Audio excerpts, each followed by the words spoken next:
ہے ہم سمجھتے ہیں کہ جیسے پرانا ایک صدیوں پرانا قانون کا اصول ہے کہ انصاف نہ صرف ہو انصاف بلکہ ہوتا ہوا نظر آنا چاہیے. آج اس کے برعکس یہ سچویشن ہو گئی ہے، نا انصافی یا انصاف کا قتل نہ صرف ہو رہا ہے بلکہ سب کے سامنے انصاف کا قتل ہوتا ہوا نظر آ رہا ہے. سب سے پہلا تو انصاف کا قتل آپ دیکھیں کہ ایک متعصب جج ہمایوں دلاور نے آج جو فیصلہ سنایا ہے کل کے اسلام آباد ہائی کورٹ کے فیصلے کے بعد کہ وہ دونوں پارٹیز کو سن کے دوبارہ فیصلہ کریں گے، جس میں سب سے پہلا اصول تھا کہ کیا یہ کیس قابل سماعت ہے بھی نہیں یا نہیں. لیکن سب سے پہلا سوال تو یہ ہے کہ اسلام آباد ہائی کورٹ کے چیف جسٹس صاحب نے جو فیصلہ دیا وہ کیا آئین اور قانون کے مطابق تھا؟ وہ بھی غلط تھا، جس کو ہم نے آج چیلنج کر دیا ہے. جو شخص پہلے ہی اپنا مائنڈ ڈسکلوز کر چکا ہو اور 2 دفعہ فیصلہ کر چکا ہو اور اس نے آج بھی اپنے فیصلے میں کہا ہے کہ 2 دفعہ جو میں قابل سماعت ہونے پہ فیصلہ دے چکا ہوں میں اسی پر رائے کرتا ہوں، یعنی ایک لائن کے اندر اس کے اوپر فیصلہ سنا دیا، تو کیا جسٹس عامر فاروق صاحب کو یہ کیس واپس ہمایوں دلاور کے پاس بھیجنا چاہیے تھا؟ بالکل نہیں. دوسری بات، انہوں نے آج جو فیصلہ سنایا ہے اس کے اندر ہمارا موقف سنے بغیر one sided and ex parte decision دے دیا. پھر اس ایکس پارٹی ڈیسیژن کے اندر جو کہ وہ پابند تھا کہ کورٹ ٹائمنگز کے اندر ہماری بحث سنتا اور بحث سننے کے بعد جو وہ فیصلہ کرتا، لیکن ہم نے آج اس کے خلاف ٹرانسفر اپلیکیشن بھی جمع کرا دی اور عامر فاروق صاحب کی ججمنٹ کے خلاف بھی سپریم کورٹ میں فائل جمع کرا دی. اس سے پہلے کہ ہم اپنے آرگومنٹس کا سٹارٹ کریں اس نے فیصلہ ہی سنا دیا اور اپنے لکھے ہوئے فیصلے پہ ابھی سائن نہیں ہوئے تھے، اس کا زبانی فیصلہ صرف آیا تھا. تو ہمیں یہ بتائیں کہ یہ برقرفتاری کیسے ہو گئی کہ اسلام آباد پولیس لاہور بھی پہنچ گئی؟ اس کا مطلب ہے ان کو پہلے سے پتا تھا. اور اگر وہ نہیں پہنچی، جو کہ بظاہر لگتا ہے کہ وہ پہنچ چکی تھی، اگر وہ نہیں پہنچی تھی تو کس طریقے سے انہوں نے وہاں 5 منٹ کے اندر ان کی زمان پارک کے دروازے توڑ کے ان کی گرفتاری کر لی؟ اور یہ گرفتاری 5 منٹ کے اندر ثابت اور ظاہر کرتی ہے کہ اس کا مطلب میچ فکس تھا اور مینیج تھا، اس لیے کہ زبانی حکم پہ کبھی بھی کسی کی گرفتاری نہیں ہوا کرتی. جب آرڈر نہیں لکھا گیا، جب وہ وارنٹ آف ارسٹ جاری نہیں ہوئے، آئی جی یا اس کا نمائندے کو یہ نہیں بتایا گیا، وہ یہاں سے لے کر کے لاہور نہیں پہنچا، اس سے پہلے گرفتاری کیسے ممکن ہے؟ پھر آج آپ نے دیکھا کہ خواجہ حارث جو ہمارے لیڈ کونسل ہیں، ان کے منشی کو صبح سویرے نامعلوم لوگوں نے ہائی کورٹ کے اندر سے اٹھا لیا اور ان کو عدالت سے باہر لے کے ان کو کہا کہ آج کے بعد آج کسی صورت کوئی پٹیشن اور فائل جمع نہیں ہونی چاہیے.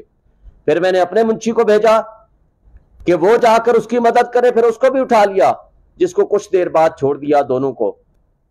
پھر مجھے خود جانا پڑا وہ فائل جا کر جمع کرانے کے لیے، کسی اور ذریعے سے، وکلاء صاحبان کے ذریعے سے میں نے وہ ٹریس کرائی فائل.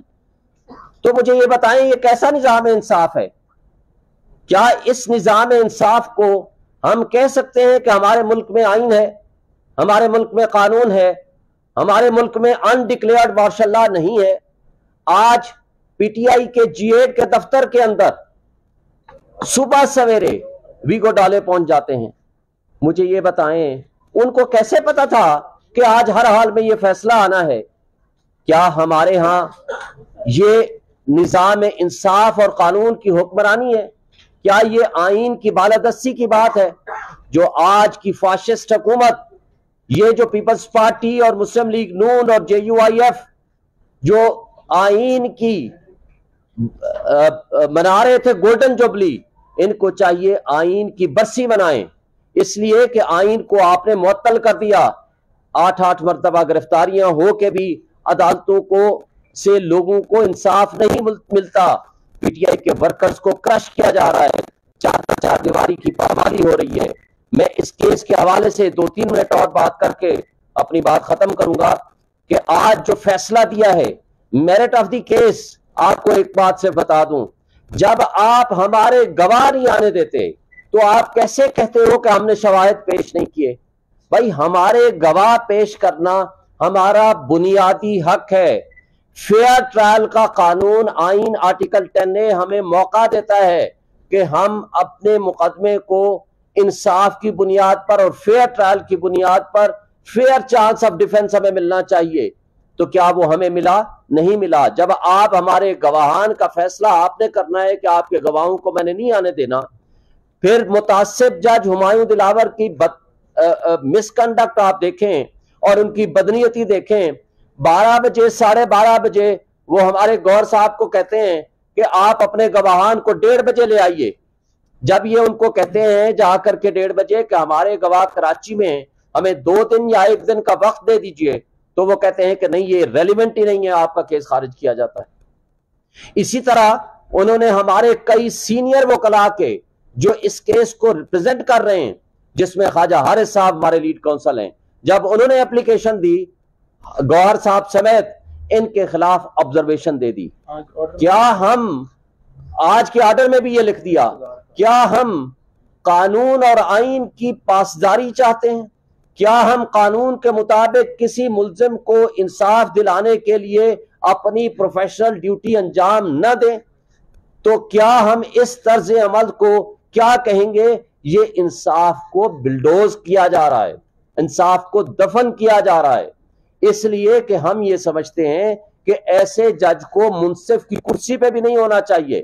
پھر جسٹس عطر من اللہ جب چیف جسٹس تھے تو انہوں نے ڈائریکشن جاری کی تھیں، یہ کہا تھا کہ کوئی جج نہ سوشل میڈیا استعمال کرے، نہ فیس بک، نہ انسٹاگرام، لیکن آج 2023 تک وہ فیس بک استعمال کر رہے تھے اور ایڈمیٹڈلی اپنے فیس بک اکاؤنٹ سے عمران خان کے خلاف پوسٹیں لگائی ہوئی تھیں، نازیبہ تصاویر لگائی ہوئی تھیں، اور جب ایف آئی اے کو بھیج دیا گیا تو ایف آئی اے نے صرف اتنا کہا کہ آج وہ پوسٹ اویلیبل نہیں ہے۔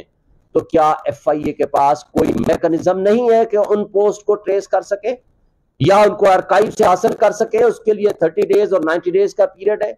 فیس بک مینجمنٹ سے رابطہ کر سکتے ہیں۔ اور جسٹس عامر فاروق صاحب نے کل کے اپنے فیصلے میں یہ لکھا کہ جناب اس میں ایف آئی اے انکوائری کرے۔ اگر ایف آئی اے نے کل انکوائری کر کے یہ ثابت کر دیا کہ یہ پوسٹیں اسی کی ہیں تو مجھے بتائیں کہ پھر یہ فیصلہ کدھر جائے گا؟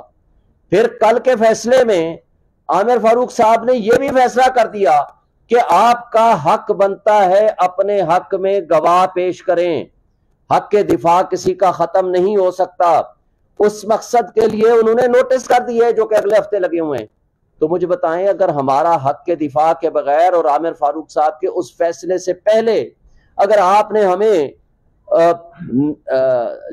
فیصلہ سنا دیا اور ہمیں سزا دے دی تو اس پھر حق کے دفاع کا کیا بنے گا؟ پھر آج بدقسمتی کی بات ہے جس نے قانون قاعدے کے مطابق گاڑیاں نہیں لیں، جو جرم کیا، وہ ہیں نواز شریف صاحب، وہ ہیں آصف علی زرداری، وہ ہیں یوسف رضا گیلانی، وہ ہیں مریم نواز۔ یہ جرم ہے جن کے خلاف ریفرنسز بنے لیکن نیب لا کی ترمیم کے بعد وہ واپس ہو گئے۔ یعنی جو مجرم ہیں جنہوں نے جرم کیا ہے توشہ خانہ سے، ان کو تو آپ نے اقتدار دے دیا، اور جنہوں نے قانون اور قاعدے کے مطابق کوئی چیز لی اور اس کی وہ پراپرٹی بن گئی، اس نے کل اس کو بیچا، اس کو رکھا یا کسی کو گفٹ کیا، یہ اس کی پراپرٹی ہے، وہ جرم نہیں ہے، وہ قانون قاعدے کے مطابق ہے۔ اور ایک بات اور کہ یہ جو آج الزام لگایا جس کے اوپر سزا ہوئی ہے، یہ صرف یہ الزام ہے کہ آپ نے ٹیکس اتھارٹیز کے پاس تو جو لائبلٹیز اور جو ایکسپنسز اور جو آپ کے ایسٹس ہیں وہ تو آپ نے ڈکلیئر کر دیے، لیکن الیکشن کمیشن میں آپ نے وہ پیسے تو ٹھیک لکھے لیکن آگے لفظ توشہ خانہ نہیں لکھا، اس کی تفصیل نہیں لکھی کہ اس میں یہ چیز موجود ہے۔ بات یہ ہے کہ وہاں وہ خانہ ہی نہیں ہوتا، کیونکہ یہ فرق ہے۔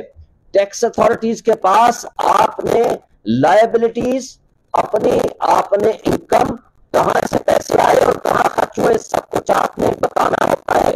یہاں آپ نے ٹوٹل ایسٹس جو اس فائنانشیل ایئر میں آپ کے پاس موویبل اینڈ اموویبل ہوتے ہیں آپ نے وہ بتانے ہوتے ہیں، اور لہٰذا ان کو ہم نے بتا دیا۔ تو یہ ہے ٹوٹل کیس، لیکن اس کیس کو پچھلے 1.5 سال سے جس طرح پولیٹیکل وکٹمائزیشن کے لیے استعمال کیا جا رہا ہے یہ سب آپ کے سامنے ہے، ہماری قوم کے سامنے ہے۔ ہم بجا طور پر سمجھتے ہیں کہ اس متعصب جج کے ساتھ ہماری اسٹیبلشمنٹ ملی ہوئی تھی، اس متعصب جج کے ساتھ ہمارے تمام ادارے ملے ہوئے تھے، اس متعصب جج کے پیچھے ہمارے یہ جو پی ڈی ایم کی فاشسٹ حکومتیں ہیں وہ کھڑی ہوئی تھیں، اور انہوں نے صرف پولیٹیکل وکٹمائزیشن کے لیے خان صاحب کو نشانہ بنایا، اور ہم اس کی بھرپور مذمت کرتے ہیں۔ ہم قانون کے راستے کو اڈاپٹ کرتے ہوئے انشاءاللہ ہم اس کے خلاف اپیل بھی فائل کریں گے، ہائی کورٹ میں بھی اور سپریم کورٹ میں بھی، اور جو نیکسٹ رائے عمل ہوگا وہ آپ کے ساتھ شیئر کریں گے۔